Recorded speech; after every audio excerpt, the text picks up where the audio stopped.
huwa inafunikwa na blanketi la giza. Nuru yako haiwezi kuzimwa, lakini huwa inafunikwa, inazuiwa kushine. That is why unaweza kusoma vitabu vingi kuhusu uchumi, vitabu vingi kuhusu elimu, vitabu vingi kuhusu siasa, different field, lakini kama kuna blanketi limefunika ile nuru yako, hautashine. Unaingia hapa, umeingia hapa, umeingia hapa. Ndio maana unakuta kuna mtu anafanya biashara kidogo, sisi kwa wetu sasa fanya biashara.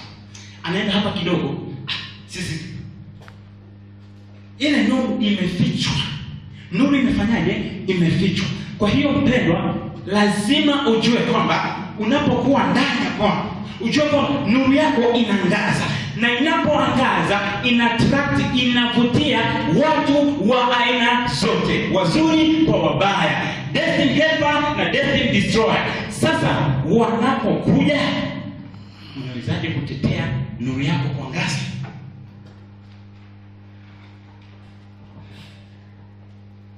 Ukisoma kitabu cha Hesabu 24:17, mtu mmoja mchawi akaenda kulani taifa la Israeli.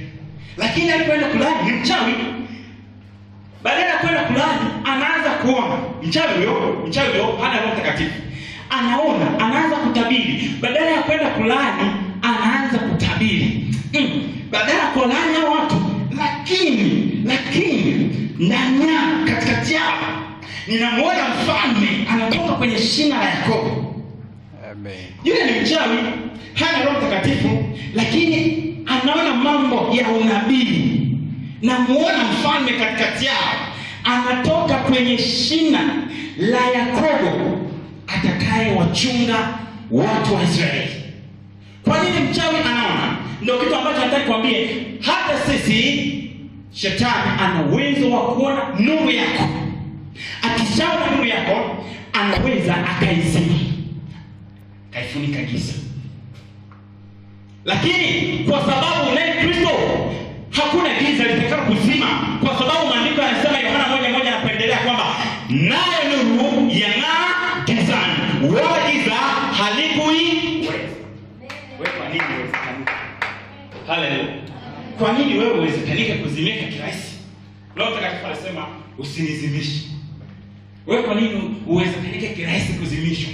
Kama Mungu anasema kwamba nuru yang'aa gizani, nalo giza halikuiweza.